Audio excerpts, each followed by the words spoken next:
السلام عليكم ورحمة الله وبركاته. نحمد ونصلي على رسوله الكريم، أما بعد، فأعوذ بالله من الشيطان الرجيم. بسم الله الرحمن الرحيم. رب اشرح لي صدري ويسر لي أمري واحلل عقدة من لساني يفقهوا قولي. آج ہمارا موضوع ہے سیدہ حوا بنت یزید انصاریہ رضی اللہ عنہا. ان کا نام حوا تھا. حوا کے نام سے تو آپ سب مانوس ہیں نا. حوا ہم سب کی ماں ہے. والد کا نام یزید بن سکن اور والدہ کا نام عقرب بن معاد تھا. ان کے ماموں قبیلہ اوس کے سردار سیدنا سعد بن معاد رضی اللہ عنہ تھے. البتہ ان کا خاوند قیس بن خطیم زمانہ جاہلیت کے ان گمراہ نوعیت کے شاعروں میں سے تھا جن کے بارے میں قرآن کریم میں یہ ارشاد ہے وَالشُّعَرَاءُ يَتَّبِعُهُمُ الْغَاوُونَ أَلَمْ تَرَ أَنَّهُمْ فِي كُلِّ وَادٍ يَهِيمُونَ. رہے شعراء تو ان کے پیچھے بہکے ہوئے لوگ چلا کرتے ہیں، کیا تم دیکھتے نہیں کہ وہ ہر وادی میں بھٹکتے پھرتے ہیں. یعنی شوہر ان کے شاعر تھے اور عام طور پر شاعر جو کہتے ہیں وہ کرتے نہیں ہیں. تو جو لوگ کہتے ہیں اور وہ کرتے نہیں، تو ایسے لوگوں کے ساتھ زندگی گزارنا بہت مشکل کام ہوتا ہے. مگر ان کی اس شاعری کا اثر بیوی پر نہیں پڑتا اور ان سے پہلے مسلمان ہو گئی تھیں. ان کے مسلمان ہونے کے بارے میں آتا ہے کہ بیعت عقبہ اولیٰ اور ثانیہ کے درمیان میں مسلمان ہوئی تھیں. ابھی نبی صلی اللہ علیہ وسلم ہجرت کر کے مدینہ تشریف نہیں لائے تھے، اس لیے یہ انصار کی سابقون الاولون میں سے تھیں. آپ دیکھیں کہ عام طور پر یہ کہتے رہتے ہیں نا کہ ہمارے شوہر، گھر والے، ہمارے ماحول، ہمارے ماں باپ، ہمارے سسرال والے، ہمارا ارد گرد کا جو ماحول ہے ایسا ہے ویسا ہے، اس لیے ہم کچھ بھی نہیں کر سکتے، نہ پڑھ سکتے ہیں اور نہ پڑھا سکتے ہیں. اور ان کو دیکھیں آپ، سیدہ حوا کو، شوہر تو بالکل بھی دین کی طرف نہیں ہے. مگر سیدہ حوا نے جب آپ صلی اللہ علیہ وسلم کو جانا، ان کے بارے میں علم ہوا، تو وہ ایمان لے آئی تھی. نبی صلی اللہ علیہ وسلم جب مدینہ آئے تو انہوں نے بیعت بھی کی تھی. ایک اور صحابیہ ہیں ام عامر، وہ کہتی ہیں کہ میں اور لیلہ بنت خطیم اور حوا بنت یزید مغرب اور عشاء کے درمیان اپنی چادریں اوڑھ کر نبی صلی اللہ علیہ وسلم کی خدمت میں حاضر ہوئیں. میں نے سلام عرض کیا تو آپ صلی اللہ علیہ وسلم نے پوچھا کس خاندان سے ہو؟ اور یہی بات پھر ام عامر کے بعد دوسری دونوں خواتین سے بھی پوچھی تو انہوں نے بتایا. تو اسی طرح سے جیسے انہوں نے بھی اپنے بارے میں بتایا، تو آپ صلی اللہ علیہ وسلم نے ہمیں خوش آمدید کہا اور فرمایا کہ کس مقصد سے آئی ہو؟ ہم نے عرض کیا کہ ہم آپ کو سچا نبی مانتے ہیں اور ہم گواہی دیتی ہیں کہ جو کچھ آپ لائے ہیں وہ سچ ہے، برحق ہے. ہم اسلام پر آپ کی بیعت لینا چاہتے ہیں. تو آپ صلی اللہ علیہ وسلم نے فرمایا کہ میں اللہ کا شکر ادا کرتا ہوں جس نے تمہاری اسلام کی طرف رہنمائی کی اور میں تمہاری بیعت کو قبول کرتا ہوں. تو اس طرح سیدہ حوا نے آپ سے اسلام پر عمل کرنے کی بیعت بھی کی ہوئی تھی. ٹھیک ہے. ان کے دو بیٹے تھے. ایک کا نام یزید تھا، انہوں نے جنگ احد میں شرکت کی اور بہت سی غزوات میں بھی، اور وہاں ان کو 12 زخم لگے. وہاں نبی صلی اللہ علیہ وسلم نے ان کا نام جاسر رکھا اور اتفاق کی بات ہے کہ یہ جنگ جسر میں شہید ہوئے تھے. دوسرے بیٹے کا نام ثابت بن قیس تھا. یہ مشہور صحابی ہیں اور امیر معاویہ کے دور میں شہید ہوئے. یہ دونوں بیٹے مسلمان تھے اور دونوں نے اپنے دین کے لیے بہت کام کیا. سیدہ حوا مسلمان ہوئی مگر اسلام زیادہ دن تک چھپا نہ رہ سکا. ان کا شوہر شاعر تھا اور فضول کاموں میں وقت گزارتا. اس نے اپنی زندگی کھیل کود اور دیوانگی میں بسر کی. اس نے ہمیشہ گمراہی کو ہدایت پر ترجیح دی اور بے راہ روی کی رشد و ہدایت سے بہتر جانا. وہ پرلے درجے کا گمراہ شخص تھا، لیکن اس کی بیوی حوا اس کے طرز عمل کے خلاف تھی. اللہ تعالیٰ نے اس کے ساتھ خیر و بھلائی کا ارادہ کیا کہ جلد ہی اسلام کی طرف رہنمائی کر دی اور انہوں نے اسلام قبول کر لیا. لیکن انہوں نے اپنے مسلمان ہونے کو اپنے خاوند سے چھپائے رکھا. دراصل اس کے برے سلوک سے خود بھی بچنا چاہتی تھی اور اپنے پسندیدہ دین کو بھی بچانا چاہتی تھی۔ ان کا اپنے خاوند کے ساتھ ایسا ہی حال تھا جیسا حال سیدہ آسیہ کا اپنے خاوند فرعون کے ساتھ تھا۔ سیدہ آسیہ کی داستان کے ضمن میں اللہ تعالیٰ نے فرمایا ہے وَضَرَبَ اللَّهُ مَثَلًا لِّلَّذِينَ آمَنُوا امْرَأَتَ فِرْعَوْنَ إِذْ قَالَتْ رَبِّ ابْنِ لِي عِندَكَ بَيْتًا فِي الْجَنَّةِ وَنَجِّنِي مِنْ فِرْعَوْنَ وَعَمَلِهِ وَنَجِّنِي مِنَ الْقَوْمِ الظَّالِمِينَ۔ سورۃ تحریم میں اللہ تعالیٰ یہ فرما رہے ہیں، اور اہل ایمان کے معاملے میں اللہ تعالیٰ فرعون کی بیوی کی مثال پیش کرتا ہے۔ مثال کیوں دی جاتی ہے؟ اس لیے مثال پیش کی جاتی ہے نا تاکہ لوگ اس سے سبق سیکھیں۔ حضرت آسیہ کی زندگی سب مومن عورتوں کے لیے سبق ہے، اور حضرت حوا نے بھی بہت اچھی طرح حضرت آسیہ کی مثال سے سبق سیکھا۔ جب اس نے دعا کی کہ اے میرے رب، میرے لیے اپنے ہاں جنت میں ایک گھر بنا دے اور مجھے فرعون اور اس کے عمل سے بچا لے اور ظالم قوم سے مجھ کو نجات دے۔ سیدہ حوا رضی اللہ عنہا کی یہ دلی خواہش تھی کہ اس کے خاوند کو اللہ تعالیٰ ایمان کی نعمت سے سرفراز کر دے تاکہ وہ اپنے خیالات و احساسات کے لحاظ سے اس کے قریب ہو سکے، اس کی خوشی میں شریک ہو سکے اور درد و الم کے لمحات میں ان کی غم خواری کر سکے۔ لیکن سیدہ حوا رضی اللہ عنہا نے اپنی ایمان کو ہر چیز پر ترجیح دی، یہاں تک کہ انہوں نے ایمان کو اپنی زندگی پر ترجیح دی اور اپنے دل کو ایمان کا خوگر بنا لیا۔ ان کی حالت یہ ہو گئی کہ اسلام اور ایمان کی حالت میں مر جانا شرک اور بت پرستی کی زندگی سے زیادہ محبوب دکھائی دینے لگا۔ جب وہ سورہ شعراء کی آیات پڑھتی تو ان کے دل میں یہ تمنا پیدا ہوتی کہ کاش اس کا خاوند شعراء کے اس طبقے میں شامل ہو جائے جن کو اللہ تعالیٰ نے گمراہی سے مستثنیٰ قرار دیا، جیسا کہ ارشاد باری تعالیٰ ہے إِلَّا الَّذِينَ آمَنُوا وَعَمِلُوا الصَّالِحَاتِ وَذَكَرُوا اللَّهَ كَثِيرًا وَانتَصَرُوا مِن بَعْدِ مَا ظُلِمُوا وَسَيَعْلَمُ الَّذِينَ ظَلَمُوا أَيَّ مُنقَلَبٍ يَنقَلِبُونَ۔ سوائے ان لوگوں کے جو ایمان لائے اور جنہوں نے نیک عمل کیے، یعنی سب شعراء برابر نہیں ہوتے، وہ اس سے مستثنیٰ ہیں جو ایمان لا کر نیک عمل کرتے ہیں اور اللہ کو کثرت سے یاد کیا، یعنی کثرت کے ساتھ جب اللہ کو یاد کریں گے تو اشعار میں بھی اللہ ہی کا ذکر ہوگا، اور جب ان پر ظلم کیا گیا تو صرف بدلہ لے لیا، یعنی زیادتی نہیں کرتے تھے، اور ظلم کرنے والوں کو عنقریب معلوم ہو جائے گا کہ وہ کس انجام سے دوچار ہوتے ہیں۔ قرآن کریم نے شعراء کو دو طبقوں میں تقسیم کیا ہے۔ ایک طبقہ تو اللہ اور رسول کے ہاں ناپسندیدہ ہے۔ شعراء کا یہ طبقہ ان گمراہ لوگوں پر مشتمل ہے جو حرام کا ارتکاب کرنے میں کوئی خوف محسوس نہیں کرتے، نہ ہی تباہ کر دینے والے اعمال سے باز آتے ہیں۔ وہ منکرات کی طرف سر پٹ دوڑتے ہیں، کمینگیوں کی طرف لپکتے ہیں اور اچھے کاموں سے کنارہ کشی اختیار کرتے ہیں۔ اللہ ہمیں ان سے بچائے اور دور رکھے، آمین۔ اور شعراء کا ایک طبقہ قابل ستائش ہے۔ اللہ اور رسول مقبول صلی اللہ علیہ وسلم اس قسم کے شعراء کو پسند کرتے ہیں۔ اللہ سبحانہ وتعالیٰ ان شعراء کی تعریف کرتے ہوئے فرماتا ہے کہ وہ مومن ہیں جنہوں نے اللہ تعالیٰ کو اپنا رب مانا، محمد صلی اللہ علیہ وسلم کو اپنا نبی تسلیم کیا اور قرآن کو اپنا امام بنا لیا۔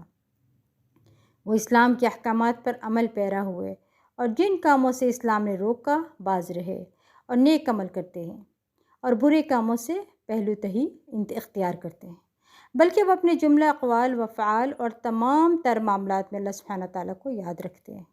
وہ شعراء ان لوگوں کے ظلم و ستم پر خاموش نہیں رہتے جو اللہ کے رسول اور اہل ایمان پر کیے جاتے ہیں۔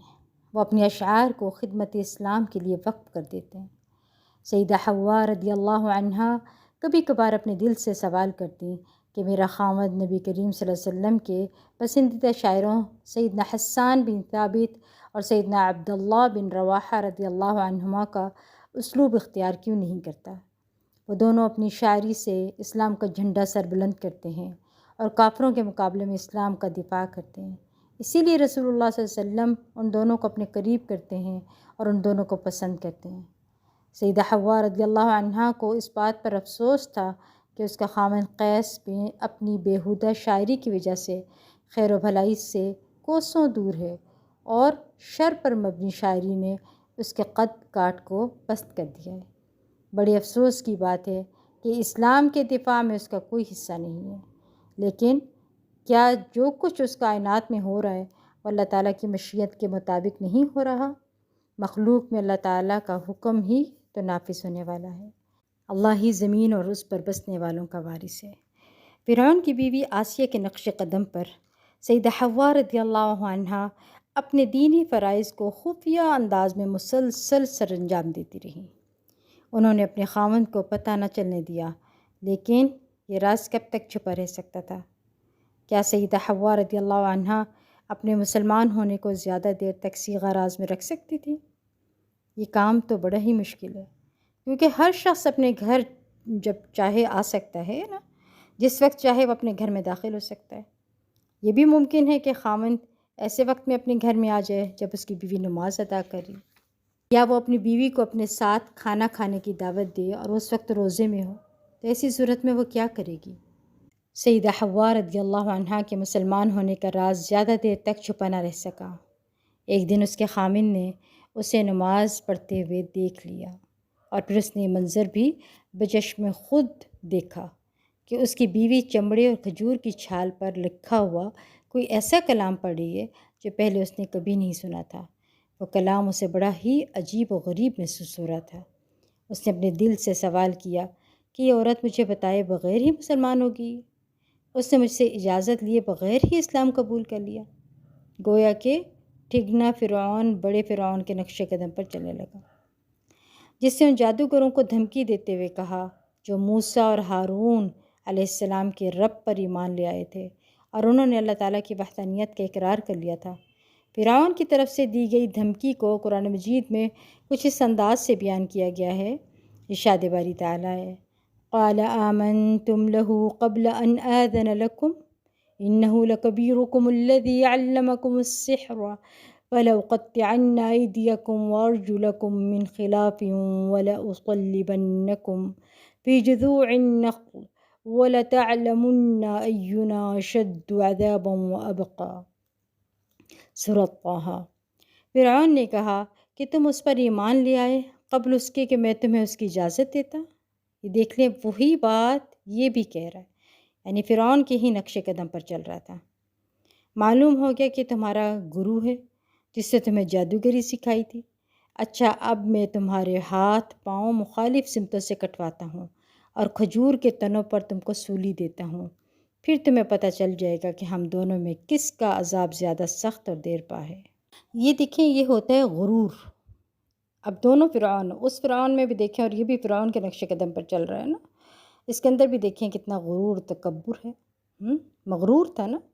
اور دیکھیں کیا ہے کہ اب ان کی مرضی پر تو نہیں ہو سکتا نا ایمان لایا جائے۔ مجھے بتائیے کہ شوہر کی اجازت کے بغیر ہم کچھ نہیں کر سکتے، لیکن کیا شوہر کی اجازت کے بغیر ہم ایمان بھی نہیں لا سکتے؟ نہیں، ایسی بات نہیں ہے۔ ہمیں ایمان شوہر کی اجازت کے بغیر بھی لانا ہے، ٹھیک ہے؟ اسلام جو ہے اس کے لیے خاوند کی اجازت کی ضرورت نہیں ہے، نماز پڑھنے کے لیے خاوند کی اجازت کی ضرورت نہیں ہے۔ اب یہ تکبر کر رہا ہے یہاں پہ، جیسے فرعون نے کیا تھا حضرت آسیہ کے شوہر نے۔ اب کتنی کم عقلی ہے ان دونوں کی کہ ان کی کم عقلی انتہا کو پہنچ گئی ہے کہ اس بات کا پتہ ہی نہیں کہ اللہ ہر چیز کا خالق ہے، اس کائنات کی ہر چیز فانی ہے، صرف اللہ کی ذات کو بقا حاصل ہے، لہٰذا صرف اسی کو ماننا ہے۔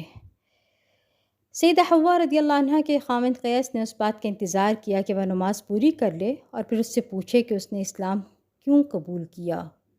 وہ اپنے رب کے حضور سجدے میں تھی کہ اس نے اسے اسی حالت میں اوپر اٹھایا اور پھر زمین پر پٹخ دیا، اور اپنی اس شیطانی حرکت پر دانت نکالنے کے لگا، یعنی ہنسنے لگا۔ وہ اپنی بیوی کو زمین پر گرا ہوا دیکھ کر کندھے مٹکاتے ہوئے مسکرانے لگا۔ آپ دیکھیں کہ ایک بندہ اگر نماز پڑھ رہا ہو، اور نماز میں کیا ہوتا ہے، سر نیچے جھکا ہوتا ہے، اگر کوئی پیروں سے اٹھا کر اوپر کر دے اور پھر دوسری طرف پٹخا دے، اس بندے کا کیا حال ہوگا؟ ایسے موقع پہ انسان کیا کرتا ہے؟ یقیناً روتا ہے۔ حضرت حوا بھی رونے لگی اور اللہ سے مدد طلب کرنے لگی، مگر ہمارے ہاں خواتین صرف روتی ہیں، اللہ سے مدد طلب نہیں کرتی ہیں۔ تو ایک صاحب ایمان خاتون کسی بھی قسم کی مصیبت آئے تو اللہ سے مدد مانگتی ہے، جیسے فرعون کی بیوی حضرت آسیہ نے کیا دعا کی تھی کہ یا اللہ جنت میں اپنے پاس ایک گھر بنا دے، یعنی اپنی آخرت کی بہتری کی دعائیں کرنے لگیں۔ اچھی بیویاں آگے سے بدتمیزی نہیں کرتی، بد اخلاقی نہیں کرتی۔ اور یاد رکھیے جب انسان دین کے راستے پر چلتا ہے تو اس کو آزمائش ضرور آتی ہے، کبھی باہر سے اور کبھی انسان کے اندر سے، اور ایسا اس لیے ہوتا ہے کہ اللہ دیکھنا چاہتا ہے کہ تم کتنے سچے ہو، کیا اتنی مشکلات کے باوجود بھی ثابت قدم رہو گے؟ اس اصول کی روشنی میں ہم اپنا جائزہ بھی لیں، کیا ہم آزمائش کے وقت کیا سوچتے ہیں کہ ابھی یہ کام کریں یا بعد میں کریں، کریں کہ نہ کریں؟ کوئی کہہ دے کہ آ جائیں دین کے طرف، قرآن پڑھ لیں، سیرت پڑھ لیں، بندہ سوچتا ہی رہے کریں کہ نہ کریں۔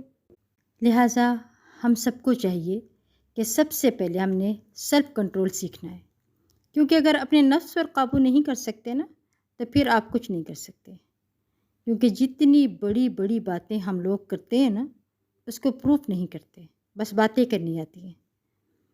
اگر پروف نہیں نہ کرتے تو بات نہیں بنتی، ہمیں یہ سب کچھ اپنے عمل سے ثابت کرنا ہے۔ جو جتنا اونچا جانا چاہتا ہے وہ اتنا ہی بڑی بڑی مشکلات کے لیے تیار رہے۔ قیس کی اپنی بیوی کے ساتھ سختی کب تک جاری رہ سکتی تھی؟ آخر وہ کب تک اس کو اپنے ظلم و ستم کا نشانہ بنا سکتا تھا؟ آخر کب تک وہ اپنی سرکشی دکھلا سکتا تھا؟ انصار کی تمام عورتوں کو پتہ چل گیا کہ سیدہ حوا رضی اللہ عنہا کا خاوند ان کے ساتھ بڑی سختی سے پیش آ رہا ہے اور اسے ظلم و ستم کا نشانہ بنا رہا ہے۔ اس دلخراش داستان کا تذکرہ ہر زبان پر تھا۔ سیدہ حوا رضی اللہ عنہا پر ڈھائے جانے والے ظلم و ستم کی خبر ہر گھر میں پہنچ چکی تھی۔ یہ بات مدینہ منورہ میں پھیل چکی تھی، پھر یہ خبر پھیلتی ہوئی مکہ معظمہ میں رسول اللہ صلی اللہ علیہ وسلم تک پہنچ گئی۔ انصار مدینہ کی خبریں مکہ معظمہ میں نبی کریم صلی اللہ علیہ وسلم تک مسلسل پہنچ رہی تھیں۔ انصار کے کچھ افراد رسول اللہ صلی اللہ علیہ وسلم کی زیارت کے لیے مکہ معظمہ گئے تو انہوں نے آپ صلی اللہ علیہ وسلم سے سیدہ حوا رضی اللہ عنہا کی اس آزمائش کا تذکرہ کیا جو انہیں اپنے خاوند کی طرف سے پیش آ رہی تھی، اور اس اذیت سے آپ کو آگاہ کیا جو اپنے خاوند کی طرف سے برداشت کر رہی تھی۔ تنگی کے بعد ہمیشہ آسانی آتی ہے۔ ایک دفعہ حج کے موسم میں قیس بن خطیم اہل مدینہ کے وفد کے ساتھ مکہ معظمہ کی طرف روانہ ہوا۔ اب یہ کہاں گیا؟ حج کے لیے۔ آپ کو معلوم ہے نا کہ مشرکین بھی حج کیا کرتے تھے۔ وہ اس سفر میں سرداران قریش کے ساتھ اس دور کے علاقائی رسم و رواج کے مطابق وہاں اقامت کا خواہش مند تھا۔ رسول اللہ صلی اللہ علیہ وسلم مختلف جتوں سے جو قبائل موسم حج کے موقع پر مکہ معظمہ آتے ان کے ساتھ ملاقات کر کے انہیں اسلام کی دعوت دیتے اور انہیں دین اسلام کی بنیادی تعلیمات سے آگاہ کرتے۔ جس وقت میں قیس بن خطیم شامل تھا وہ مکہ معظمہ کے مشہور و معروف میلے ذی المجاز میں آیا ہوا تھا۔ رسول اللہ صلی اللہ علیہ وسلم اس وقت سے ملے۔ آپ صلی اللہ علیہ وسلم نے قیس بن خطیم کے سامنے اسلامی تعلیمات کو پیش کیا۔ اس نے رسول اللہ صلی اللہ علیہ وسلم کی باتیں بڑی توجہ سے سنی اور یہ کہا کہ آپ بڑے عمدہ دین کی دعوت دے رہے ہیں، آپ مجھے کچھ دیر مہلت دیں، یعنی مجھے کچھ ٹائم چاہیے۔ اور جو لوگ وقت پر کام نہیں کرنا چاہتے، فوراً لبیک نہیں کرتے اور وہ کہتے ہیں کچھ ٹائم چاہیے ہمیں، وہ کبھی پھر آگے نہیں بڑھ سکتے، وہ کبھی بھی کچھ نہیں کر سکتے۔ اور اس نے مہلت مانگی، کہا تاکہ میں مدینہ منورہ واپس جا کر ٹھنڈے دل سے ان باتوں پر غور کر سکوں جو آپ نے مجھے آج بتائی ہیں۔ آج کل تو قبیلہ اوس اور قبیلہ خزرج کے درمیان لڑائی ہو رہی ہے۔ رسول اللہ صلی اللہ علیہ وسلم کی دلی تمنا تھی کہ قیس بن خطیم اسلام قبول کر لے، اس لیے آپ اس کے ساتھ گفتگو کا سلسلہ دراز کر رہے تھے اور اسے اسلام قبول کرنے پر آمادہ کر رہے تھے، لیکن قیس اپنے موقف پر ڈٹا ہوا تھا۔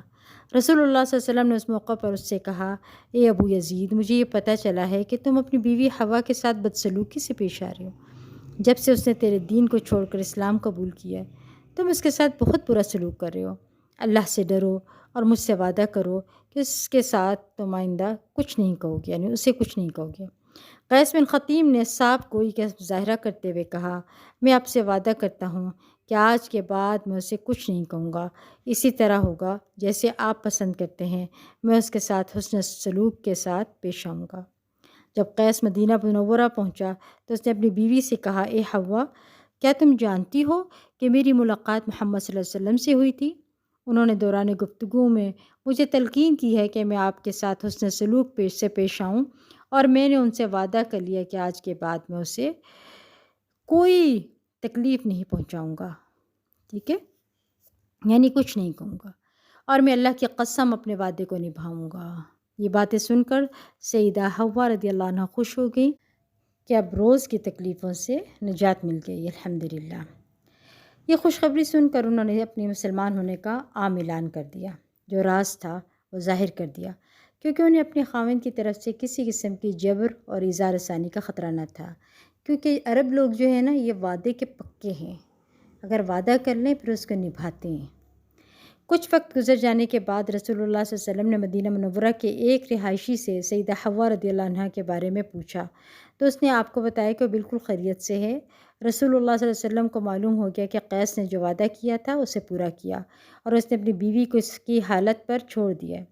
جب رسول اللہ صلی اللہ علیہ وسلم نے یہ سنا کہ اب سیدہ حوا رضی اللہ عنہ پرسکون انداز میں زندگی بسر کر رہی ہیں اور خاوند کی طرف سے اب اسے کسی قسم کی تکلیف نہیں، تو آپ صلی اللہ علیہ وسلم نے کہا، اس جو ہے قیس نے وعدہ تو پورا کیا۔ جب سیدہ حوا رضی اللہ عنہ کے مسلمان ہونے کی خبر عام ہو گئی تو اس کے خامن سے لوگوں نے کہا، اے ابو یزید، تیری بیوی حوا تیرے دین کو چھوڑ کر محمد صلی اللہ علیہ وسلم کی پیروکار ہو چکی ہے۔ اس نے کہا کہ میں نے محمد صلی اللہ علیہ وسلم سے وعدہ کیا ہے کہ اس کے ساتھ کوئی بدسلوکی نہیں کروں گا، میں یہ وعدہ نبھاؤں گا اور کبھی اس وعدے کی خلاف ورزی نہیں کروں گا۔ اس طرح اللہ تعالیٰ نے سیدہ حوا رضی اللہ عنہ کی مصیبت کو ٹال دیا، ان پر سے غم کے بادل چھٹ گئے، اللہ تعالیٰ نے انہیں امن و سکون کی نعمت سے نوازا، لیکن قیس اس فرصت کو ضائع کر بیٹھا جو اسے دائرہ اسلام میں داخل ہونے کے لیے میسر آئی تھی۔ ٹال دیا تھا نا، کہا کہ میں بعد میں کروں گا، ابھی میں بیزی ہوں، جیسے بھی ہم کر رہے ہوتے ہیں، کوئی بھی دین کے لیے حق کے لیے بلا رہا ہے تو کہتے ہیں ابھی میں ٹائم نہیں ہے میرے پاس۔ اسی طرح انہوں نے بھی یہ بات کی تھی اور وہ موقع ہاتھ سے چلا گیا۔ اسے مدینہ منورہ میں حالت شرک میں قتل کر دیا گیا، اس طرح وہ ہمیشہ کے لیے جہنم میں داخل ہو گیا۔ اس سے یہ پتہ چلتا ہے کہ خیر کے کام میں دیر نہیں کرنی چاہیے، بعض دفعہ دوبارہ موقع نہیں ملتا۔ پھر بیعت عقبہ ثانیہ کا موقع آیا۔ انصار نے 12 نمائندے منتخب کیے، ان میں سے 3 قبیلہ اوس کے اور 9 قبیلہ خزرج کے افراد تھے۔ ان سب نے اسلام قبول کرتے ہوئے رسول اللہ صلی اللہ علیہ وسلم کے دست مبارک پر بیعت کر لی اور آپ کے ساتھ یہ معاہدہ کر لیا کہ آپ ہجرت کر کے مدینہ منورہ تشریف لے آئیں تو ہم دل و جان سے آپ کی مدد کریں گے۔ اس معاہدے کو زیادہ طویل وقت نہ گزرا تھا کہ مدینہ منورہ کے باشندوں کو یہ علم ہوا کہ نبی کریم صلی اللہ علیہ وسلم مکہ معظمہ کو خیر بات کہہ کر مدینہ منورہ تشریف لا رہے ہیں اور آپ مدینہ منورہ کے قریب پہنچنے ہی والے ہیں۔ یہ بات معلوم ہوتے ہی اہل مدینہ کے مرد و زن اور بچے اور بوڑھے سبھی اپنے گھروں سے باہر نکل آئے تاکہ وہ اپنے معزز اور جلیل القدر مہمان کا شایان شان طریقے سے استقبال کر سکیں اور انہیں آگے بڑھ کر نہایت عمدہ انداز میں خوش آمدید کہنے کی سعادت حاصل کر سکیں۔ حضرت حوا بھی استقبال کرنے آئی تھیں۔ سیدہ حوا رضی اللہ عنہ بھی اس عظیم تاریخی موقع پر رسول اللہ صلی اللہ علیہ وسلم کا استقبال کرنے کا شرف حاصل کرنے سے پیچھے نہ رہیں۔ انہوں نے مدینہ منورہ میں خواتین کے ساتھ رسول اللہ صلی اللہ علیہ وسلم کی بیعت کرنے کی سعادت حاصل کر لینے کے بعد اپنے گھریلو کاموں کی طرف توجہ دی۔ اپنے بیٹے ثابت بن قیس کو اسلام کی بنیادی تعلیمات سے آگاہ کرنے اور اس کی تربیت کرنے میں مگن ہو گئیں۔ سیدہ حوا رضی اللہ عنہا مسلمان خواتین کے ہمراہ رسول اللہ صلی اللہ علیہ وسلم کی مجلسوں میں حاضر ہونے اور آپ کی زبان مبارک سے احادیث سننے کا شرف حاصل کرنے لگیں۔ انہوں نے اس میدان میں اپنی محنت سے احادیث کے راوی ہونے کا مقام حاصل کر لیا اور پھر ان سے عمرو بن معاذ رضی اللہ عنہ جیسے جلیل القدر صحابی نے احادیث روایت کرنے کا شرف حاصل کر لیا۔ یہ حضرت عمرو جو ہے نا یہ ان کے پوتے تھے۔ جب انہوں نے اپنے بچوں کی پرورش کی، اپنے پوتوں کی پرورش کی تو بہترین پرورش پائی انہوں نے۔ آپ کو پتہ ہے کہ ماں باپ سے زیادہ یعنی بزرگ جو گھر کے ہوتے ہیں نا، بچے ان کو کاپی کر رہے ہوتے ہیں کیونکہ وہ زیادہ توجہ دیتے ہیں، ماں باپ اتنی توجہ نہیں دے رہے ہوتے۔ بزرگ زیادہ توجہ دے رہے ہوتے ہیں، اور جو بچے پرورش پاتے ہیں بزرگوں کی اس میں، ان کی سرپرستی میں، تو ان کے اندر ایک ٹھہراؤ ہوتا ہے، ان کے اندر ایک خوبصورت پن ہوتا ہے، گفتگو لہجہ سب بہترین ہوتا ہے۔ حضرت حوا سے احادیث بھی کافی جو ہے وہ مروی ہیں، یعنی یہ روایت کرتی ہیں، کافی حدیث بھی انہوں نے کی ہیں۔ آج کے لیے اتنا ہی۔ اللہ سبحانہ تعالیٰ سے دعا ہے کہ اللہ تعالیٰ ان پر اپنی رحمت کی برکھا برسائے۔ وآخر دعوانا الحمد للہ رب العالمین۔ سبحانک اللہم و بحمدک، اشہد ان لا الہ الا انت، استغفرک و اتوب الیک۔ السلام علیکم ورحمۃ اللہ وبرکاتہ۔